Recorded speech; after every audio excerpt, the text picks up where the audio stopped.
So let's go now to our first question regarding what is it that we have to teach.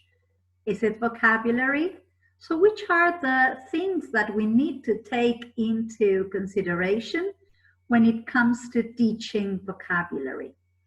Well, first of all, it's really very important to remember that students will be presented with vocabulary in a moment which is not a lesson where I would have done this myself as a teacher. So this is where I tell you that remote tasks have some of the characteristics of self-study guides. When it comes to vocabulary, it's really very important that you consider how to best present vocabulary. If students are older and they already read, you can provide definitions, you can give examples, or you can very well present the words in situations that students can read. Contextual examples help everybody. And something that you need to remember is that the more visual the examples are, the better that is. Sometimes it takes a lot of time to give students pictures or images. So presenting vocabulary through images, whatever format, but visual, is going to help our students a lot. Something else that you might want to consider is that it is important to get students to restate something in their own words. This is called paraphrasing, and it's a very important skill. We will be exploring this in subsequent modules, but working with synonyms and working with antonyms, this is a very useful skill, all right? So having students deal with tasks where they have to classify or match words with the synonyms or with the antonyms, that type of activities really helps. You can ask your students to draw a picture or symbol, a word. Always dealing with pictures helps, especially the very little ones. Engage students with content that contains the new words.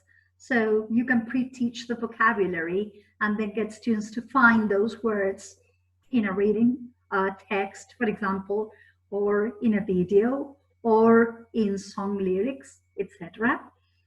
Ask students to use the words, because you know what they say, use it or lose it. Get them to use the words. Give them the possibility after you present vocabulary to actually use the new words. And definitely engage students in games and fun-like activities where students will not realize that actually what you are doing is drilling. Drilling is very necessary. Acquisition depends on repetition. So students will need lots of opportunities to use these newly learned words. How do we teach vocabulary remotely? Well, as I said before, it's very important that you do it through visuals. Since they are not learning vocabulary in your classes, the teaching of vocabulary remotely needs to be auditory as well. Otherwise, students will read the words and will not know how to pronounce them.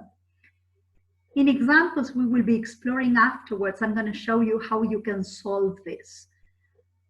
Thank God, technology helps us a lot here. So it's really very important that we give them the visuals to make this very meaningful, that we provide them with examples, but at the same time, we must also expose them to the right pronunciation of these new words. And a very important thing is that the presentation of vocabulary is contextualized.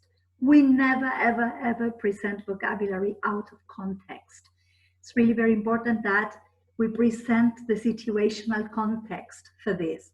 Are they members of the family? Are we dealing with animals? So that students are presented with lexical sets, not isolated lexical items. How can you best present vocabulary? Obviously, flashcards, photos, videos, stories, songs. The more you vary this vocabulary presentation stage, the better it's going to be for your students and the more engaging it's going to be as well. I'm going to show you one of the very many examples we will be exploring in these modules. So for example, in this remote guide with different tasks for learners, they are presented with the vocabulary on colors. So first of all, we are using the visual. So we've got a can of paint and we've got the different paint stains with the different colors. Students are presented with red, green, yellow, orange. But then, as you can see, it says listen and repeat the colors. So this presentation of vocabulary is made both visual and auditory. What resource did I use there?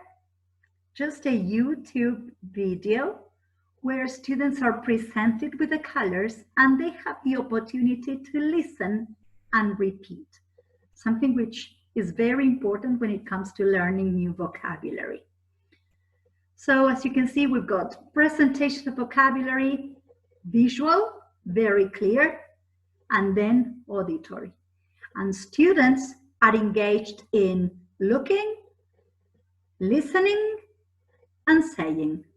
That's how we move into a multi-sensory approach. We are going to see vocabulary, work on vocabulary more in depth. Remember that I told you that this is initially an overview. But let's move now on to the question whether if you have to teach, if what you have to teach is grammar. Just as with vocabulary, grammar cannot be presented out of context. So it's really very important that grammar is made situational, even more than vocabulary, let me tell you. Because grammar structures have functions. We do things with grammar. We give advice, we make suggestions, we ask questions, we make hypotheses. There is always a function behind the grammar. So the best way not to present grammar out of context, is by putting the grammar in a situation that will help the students work out the function of the grammar. It's really very important to present grammar in a situation. Bear in mind that the situation has to be a situation that the students can somehow relate to. That's why bearing in mind who you teach really matters. And then after presenting the grammar in a context or a situation, you can extract the sentences using the target grammar from that situation, and you can work on what we usually call a language focus, which is working out the structure and above all, the function of grammar. This is called presenting grammar inductively, using actions, setting up situations, making dialogues, students seeing the use of the grammar in a conversational context, asking students to listen to a dialogue and answer the questions, paying special attention to the target structure, ask students to read a text and get the target structure from the text, for example. So this is what we mean by first presenting grammar in a context, in a situation, and then working on it or extracting these sentences containing the target structure for further analysis. So I'm going to show you one of the very many examples we are going to be exploring these modules from a remote task. It says this is Peyton. She has to do her homework For her homework, her teacher asked her to talk about what she is planning to do during her holidays. She has jotted down some ideas.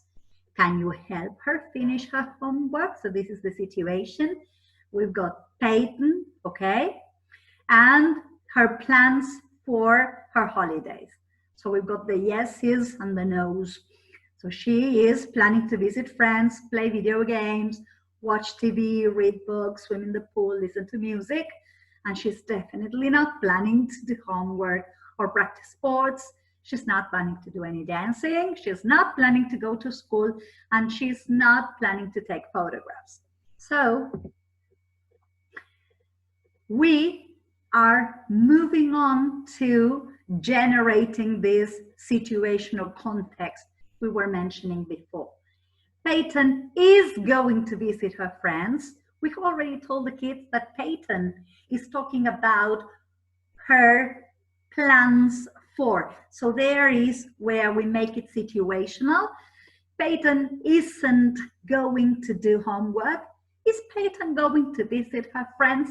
Yes, she is. Is Peyton going to do homework? No, she isn't.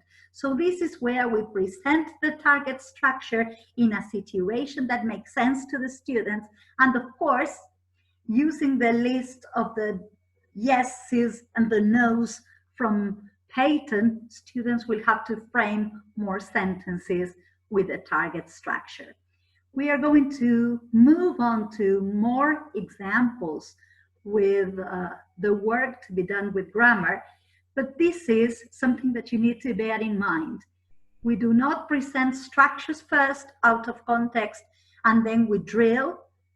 First, we put grammar in a situation so that students become aware of the functions being fulfilled by that grammar.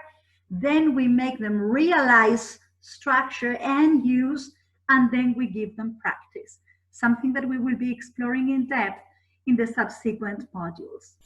So see you in a little while in the next video.